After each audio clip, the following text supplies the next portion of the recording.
ব্রজগোপীরা নিয়ম সেবা পালন করে কি করলেন, ব্রতের শেষে অর্থাৎ 1 মাস পরে সংক্রান্তির দিনে তারা যমুনায় গিয়ে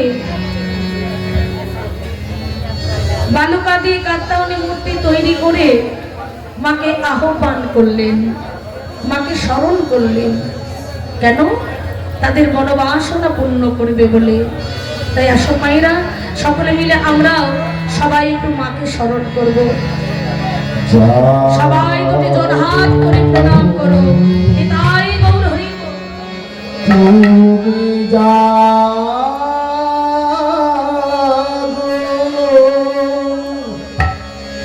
জাগো দুর্গা, জাগো দশ প্রহরধারিণী,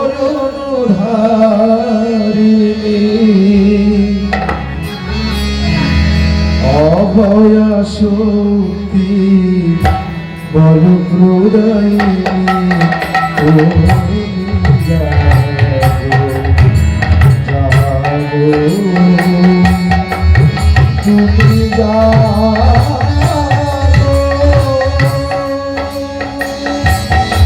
জাগো দুর্গা, জাগো দশ প্রহরধারিণী,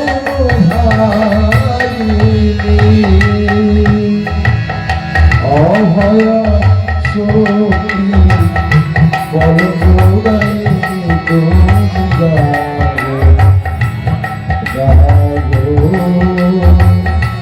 তুমি জাগো,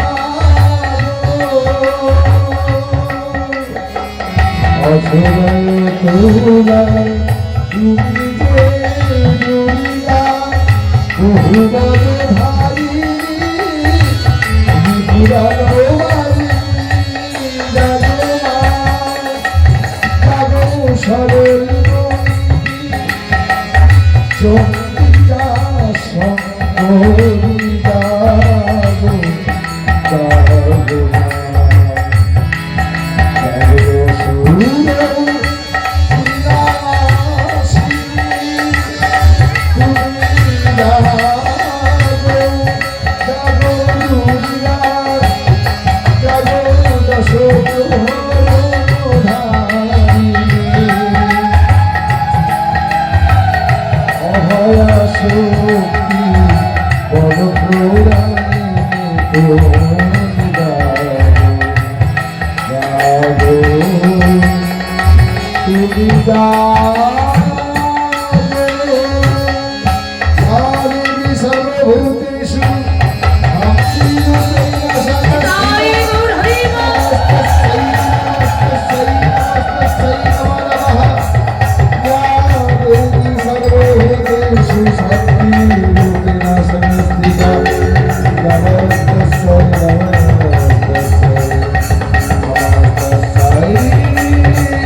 যেই নামাকে স্মরণ করলেন, ওকে মা মহামায়া ব্রজগোপীদের দেখা দিয়ে মা তখন বললেন, বলো ব্রজগোপী, তোমরা আমার কাছে কি বর চাও?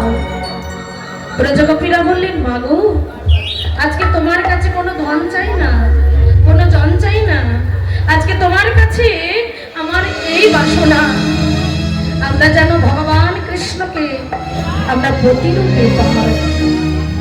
মা মহামায়া তখন ব্রজগোপীদেরকে আশীর্বাদ করলেন, ব্রজগোপী, আমি আশীর্বাদ করলাম তোমাদের মনের বাসনা পূর্ণ হবে। মায়ের আশীর্বাদ মাথায় করে নিয়ে ব্রজগোপীরা তখন কি করলেন, নিজের বসন খুলে ফেলে যমুনায় তারা উলঙ্গ হয়ে স্নান করতে নামলেন।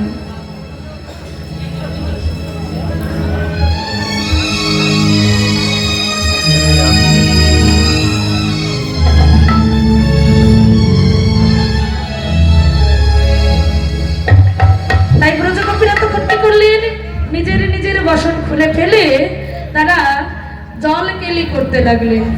এই যে আমার কুমারী ব্রজগোপীরা, তোমরা উঠে এই স্টেজে উঠবে না, কেমন? ওই চারিধারে একটু গোল করে নাচো, দেখি কেমন পারো, জল কেলি করো।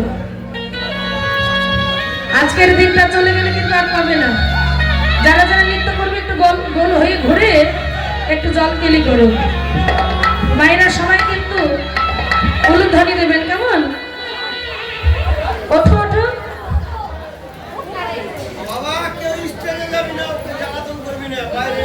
এই বাইরে গোল হয়ে ঘুরবে, কেমন? স্টেজে উঠবে না, ওই চারিদিক থেকে একটু গোল হয়ে ঘুরবে। নিজের বসন খুলে তার আনন্দে নৃত্য করছে, কেমন ভাবে করো।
গোপীরা চিন্তা করছে, হ্যারি ও গোপী, আমাদের বসন গেল কোথায়? তখন আর এক গোপী বলছে, যাবে আর কোথায়? নিশ্চয়ই দেখ কোনো বাতাস উড়ে গেছে। না না না না না না, আমাদের বসন্ত বাতাস উড়বার কথা নয়, নিশ্চয়ই কেউ চুরি করেছে। আমার সময় প্রাণ গোবিন্দ ওই কদম্ব বৃক্ষের ডালে যেই নাম মুরলীর ধ্বনি করেছে, আর ওই মুরলীর ধ্বনি শুনে এক গোপী তখন বলছে, ওই দেখ ওই দেখ, ওই চতুরের শিরোমণি আমাদের বসন চুরি করে ফেলেছে। তখন ব্রজগোপীরা বলছে, এই যে ও চতুরের শিরোমণি,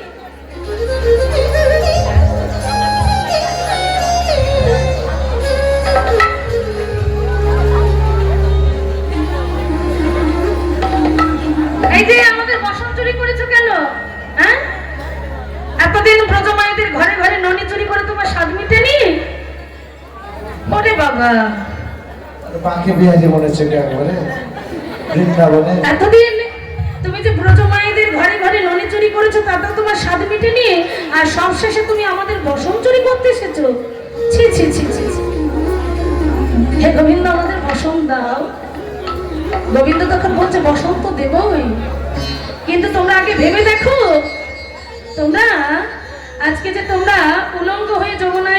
করতে নেমেছো, তোমরা সূর্য দেবতাকে অপমান করেছো, তাই তোমরা সবাই মিলে দুটি হাত করজোড়ে, দুটি বাহু উত্তোলন করে ওই সূর্য দেবতাকে প্রণাম করো, তবে আমি তোমাদের বসন দিয়ে দেব। যেই না ব্রজগোপীদেরকে এই কথা বলেছেন গোবিন্দ, ব্রজগোপীরা মনে মনে ভাবছে, গোবিন্দ আমি জানি তুমি চতুরের শিরোমণি, তুমি আমাদেরকে পরীক্ষা করছো গোবিন্দ, কিন্তু তুমি কি জানো না তোমার ওই চরণে আমরা জীবন যৌবন মন প্রাণ সব সঁপে দিয়েছি, তাই আমাদের লজ্জা ঘৃণা ভয় বলতে আমাদের মধ্যে আর কোনো কিছু নেই। তাই তুমি যখন সূর্য দেবতাকে প্রণাম করতে বলছো, আমরা সবাই সূর্য দেবতাকে প্রণাম করব। তাই সবাই ব্রজগোপীরা কি করলেন, দুটি বাহু তুলে যেই না সূর্য দেবতাকে প্রণাম করলেন, প্রাণ গোবিন্দ আমার এক এক করে বসন ব্রজগোপীদের দিয়ে।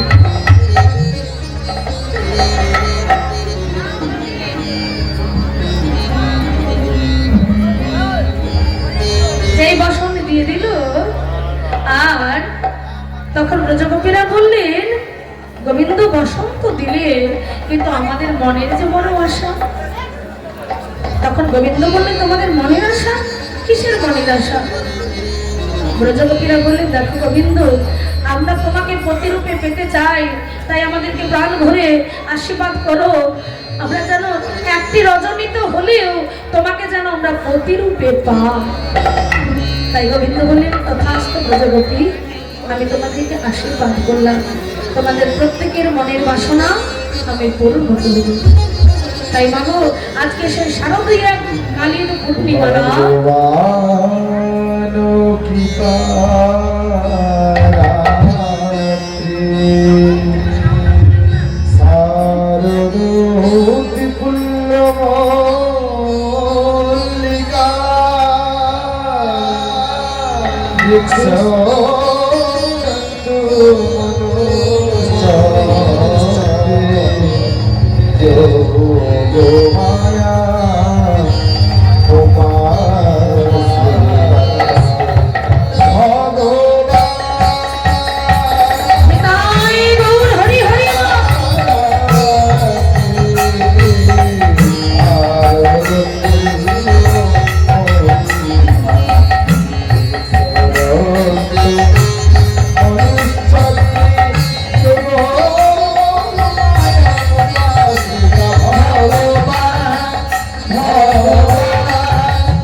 আজকে শারদীয় পূর্ণিমা রাতে প্রাণ গোবিন্দ বৃন্দাবনের বনশোভা দর্শন করে আজকে আমার গোবিন্দ বলে উঠলেন, শারদী চন্দ্র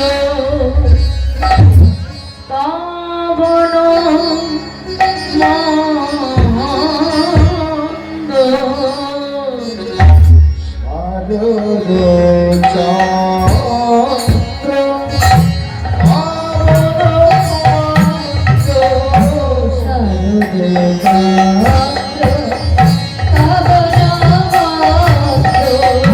বিপিনে ভরালো কুসুম গন্ধ রে, আহারে আহারে শারদ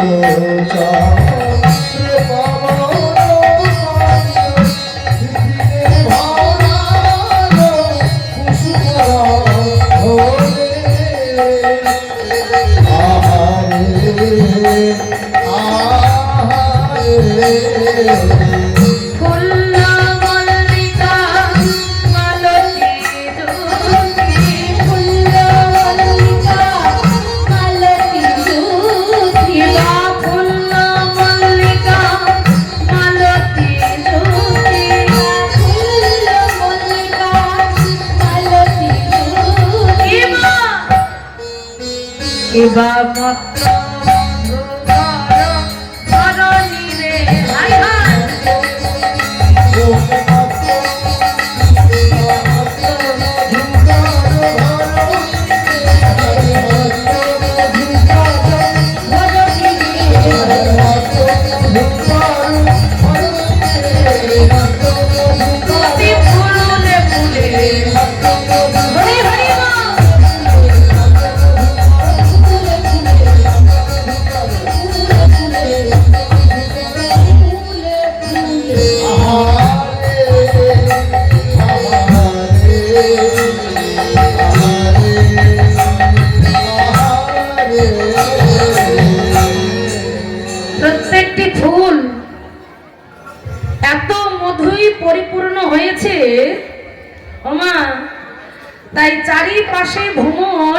একটি একটি করে কালো ভ্রমর কি করছে, চারিদিকে গুনগুন গুনগুন গুনগুন গুনগুন গুনগুন গুনগুন করছে। কেন করছে? ওই ফুলের মধু পান করবে বলে। কিন্তু ফুল কি বলছে জানো?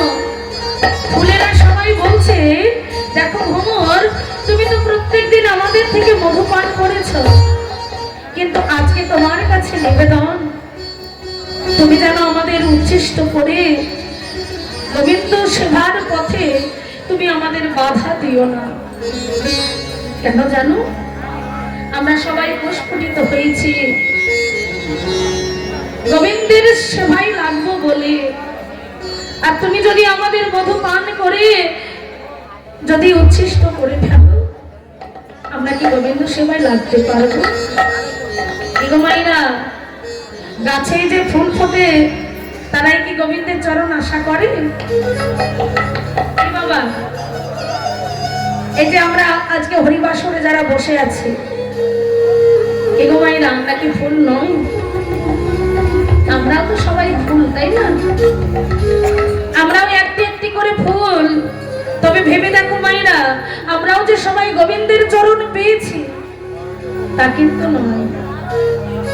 সবাই যে গোবিন্দকে লাভ করতে পেরেছি, কি গো বাবা, পেরেছি কি? সবাই গোবিন্দের চরণে আমরা আমাদের এই দেহটাকে সঁপে দিতে পারিনি। গাছে যেমন অনেকই তো ফুল ফোটে মা, সব ফুল যেমন গোবিন্দের চরণ পাই না, তেমনি আমরাও কেহ জগতের ফুল। সবাই যে গোবিন্দের চরণ পাবো বাবা তা কিন্তু নয়। যারা ভাগ্য করে প্রস্ফুটিত হয়েছে একমাত্র তারাই গোবিন্দের সেবা করে মা। তাই আমরাও প্রত্যেক জীব আমাদেরকে আশা রাখতে হবে, গোবিন্দের সেবা করতে হবে। গোবিন্দের চরণে এই দেহটাকে যখন সঁপে দেব, তখন এই পৃথিবীতে আমাদের আসা যাওয়া সার্থক হবে। তাই গোবিন্দ তার বাঁশির ধ্বনি শুনে কি করলেন? সমস্ত ফুল, আমরা এহ জগতে ফুল দেখি এক এক ঋতুতে এক এক ফুল ফোটে, কি গো, তাই তো?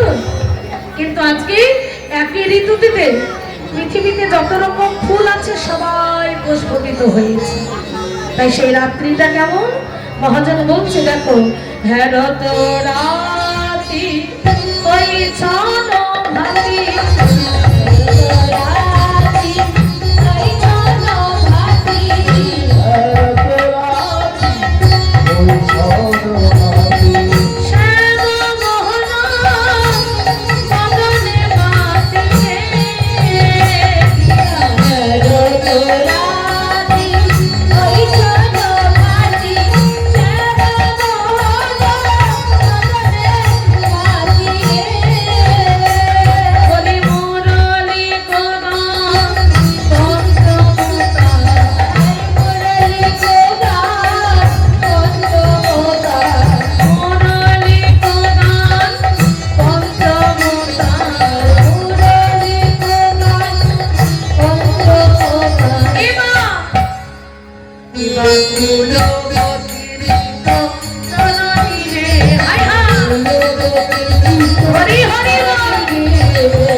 আজকে তো শারদীয়া পূর্ণিমা রাত, আর আজকে যদি কামদেব আমাকে বাণ নিক্ষেপ করে, কিন্তু সেই বাণ হইতে আমি কিন্তু একা রক্ষা করতে পারবো না, আমার রাধারানীকে প্রয়োজন।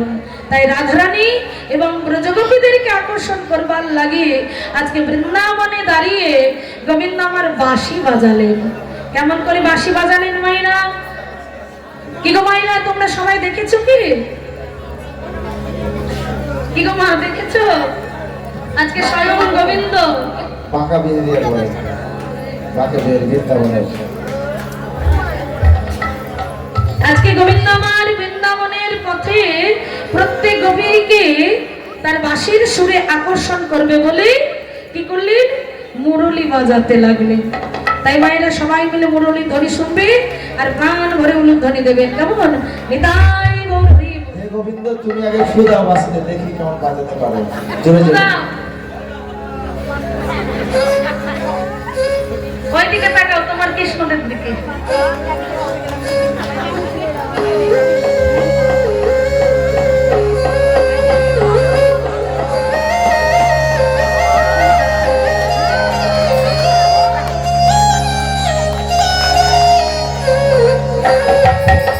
হরি হরি বল।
হরি বল, হরি বল, হরি বল।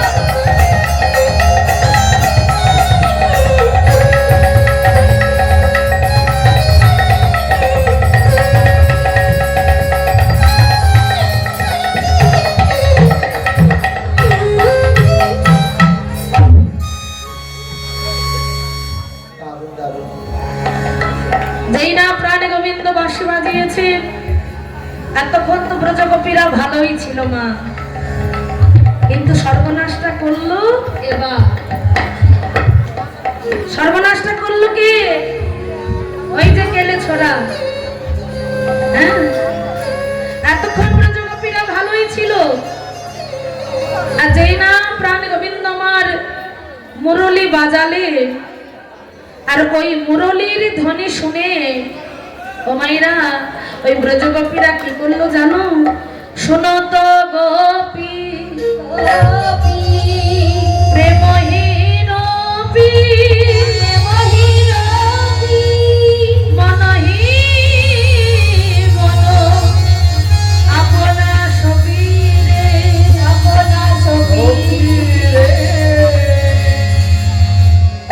প্রাণ গোবিন্দের বাঁশি শুনে সকল ব্রজগোপীগণ তারা যে যেমন ভাবে যে অবস্থাতে ছিল, ওই গোবিন্দের বাঁশি শুনে মা সেইভাবেই গোবিন্দের চরণে মন প্রাণ সঁপে দিয়ে আজকে ছুটে চলেছে। কেমন ভাবে ছুটে চলেছে জানো? ও গোপী ছড়ি গে হো নিজ দেহ, চলিয়ে হো নিজ দেহ, ছড়ি গে হো নিজ দেহ, চলিয়ে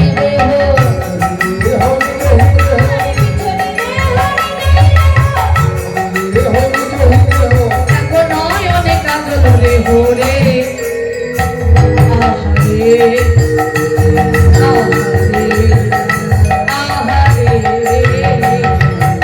চলিয়ে হো নিজ দেহ,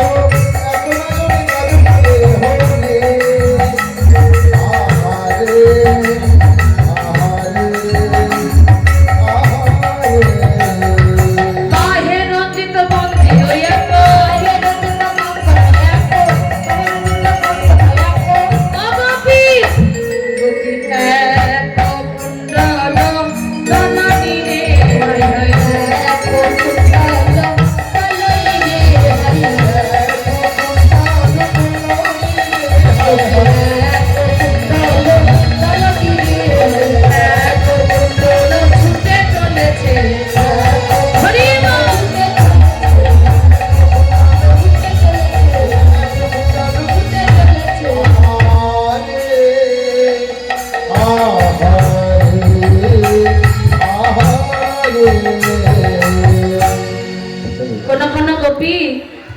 এক চোখে কাজল পরেছে, আর এক চোখে কাজল পরতেই ভুলে গেছে মা।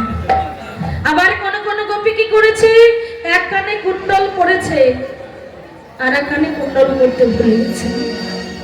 আবার কোন কোন ব্রজগোপী নিজের বসন নিয়ে যেই না বসনে গীত দিতে যাবে, গোবিন্দের ওই মুরলীর ধ্বনি শুনে বসনটাই আর পড়া হলো না, উলঙ্গ হয়ে ছুটে চলেছে। ও মাইরা, আমরা তো মনে করি রাসলীলা মানে শুধুই নাচানাচি, তাই না? রাসলীলা মানে কোমর দোলানো না, কি গো, এটাই তো আমরা সবাই ভাবি বাবা। কিন্তু না, এই রাসলীলা দর্শন করতে গিয়ে কোন কোন গোপীর কি অবস্থা হয়েছিল জানো মা? কোন কোন গোপী কোলে করে নিয়ে, দুধের সন্তানকে কোলে নিয়ে দুগ্ধ পান করাচ্ছে। দুগ্ধ পান করাইতে করাইতে এমন সময় যেই না গোবিন্দের বাঁশি শুনেছে, আর গোবিন্দের প্রতি এমন অনুরাগ যে কোলে যে সন্তান আছে, সে সন্তানের কথা ভুলে গিয়ে সন্তানকে কোল হইতে আছাড় মেরে ফেলে দিয়ে সন্তানে মা মা বলে ডাকছে। মায়ের কিন্তু জ্ঞান হলো না, মা কিন্তু শুনতে পেল না যে তার খোকাই ডাকছে, খোকাকে আছাড়ে মেরে ফেলে দিল। বুঝতেই পারল না মা, এমন গোবিন্দকে ভালোবেসেছে তারা। মা, আমরা তো গোবিন্দকে ভালোবাসি শুধু স্বার্থে, তাই না? গোবিন্দ, তুমি আমাকে অমর দাও তো তোমাকে আমি এত কিছু দেব। এই যে আমাদের মনের মধ্যে যে স্বার্থ লুকিয়ে থাকে, কিন্তু বৃন্দাবনের ব্রজগোপীরা তারা গোবিন্দকে ভালোবাসতে গিয়ে নিজের সন্তানকেও বিসর্জন দিয়ে দিয়েছিল। আবার কোন কোন ব্রজগোপী কি করেছিল জানো? স্বামীর পাশে ঘুমিয়েছিল। যে না স্বামীর পাশে ঘুমিয়ে আছি, আর এমন সময় ওই মধ্যরাত্রিতে ওই গোবিন্দের বাঁশি যেই না সেই ব্রজগোপীর কানের ভেতরে ঢুকেছে, অমনি বাবা স্বামীর পাশ থেকে উঠে সেই ব্রজগোপী গোবিন্দ দেখা দাও, গোবিন্দ দেখা দাও বলতে বলতে বলতে ঘর থেকে ওই জঙ্গলের পথে সেই ব্রজগোপী ছুটে চলেছে। গোবিন্দের প্রতি এমনই অনুরাগ, কাটার উপরে দিয়ে যে হেঁটে যাচ্ছে, কাটাই বিধে পা দিয়ে যে রক্ত ঝরে যাচ্ছে, সেই ব্রজগোপীর কোনো জ্ঞান নেই গো। কিন্তু হঠাৎ করে তার স্বামীকে বুঝতে পারলো যে আমার গোপী এত রাত্রে ওই জঙ্গলের দিকে কেন ছুটে যাচ্ছে, দেখি তো কোথায় যায়। আগে আগে গোপী দুটি হাত জোর করে তার মুখে শুধু একটাই বল, গোবিন্দ দেখা দাও, গোবিন্দ দেখা দাও। ওই একটাই ভাষা, গোবিন্দ দেখা দাও বলতে বলতে যেই না মা ছুটে যাচ্ছে, তার স্বামীও কি করলেন, পিছনে পিছনে দৌড়াতে লাগলেন, ডাকছে গোপী, গোপী দাঁড়া, যেও না গোপী দাঁড়া। গোপীর তো জ্ঞানী নেই, মা দাঁড়াবে কি করে?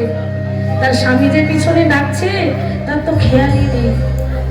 এমন সময় তার স্বামীটি কি করলো, ছুটতে ছুটতে গিয়ে গোপীর হাত থেকে চেপে ধরে তখন বলছে, গোপী, এই গোপী, হ্যাঁ গো, এত রাত্রে, এই মধ্যরাত্রে, এই মাঝরাত্রে তুমি যাচ্ছ কোথায়? যেই না হাতটাকে ধরেছে মা, আর তখনই কিন্তু গোপীর চৈতন্য ফিরে। গোপী তখন বলছে, স্বামী, তুমিও আমার পিছনে পিছনে এসেছো? বাহ, ভালোই হলো। তুমি যখন আমার পিছনে এসেছো, তবে আজকে তোমাকে আমি আর মিথ্যে কথা বলবো না। ও স্বামী, আজকে কিন্তু তুমি আমাকে বাধা দিতে পারবে না। আজকে যে কথাটা আমি বলবো বলবো খুব মনে করি, কিন্তু তোমার সামনে বলতে পারি না। আজকে তোমাকে বলবো, স্বামী গো, তুমি কিন্তু আমায় বাধা দিও না। তখন সেই গোপী স্বামী বলছে, বলো গোপী তুমি কি বলবে? তখন গোপী যেই না বলেছে, স্বামী আজকে তুমি আমাকে আর বাধা দিও না। আজকে আমি যাচ্ছি কোথায় জানো? আজকে আমি যাচ্ছি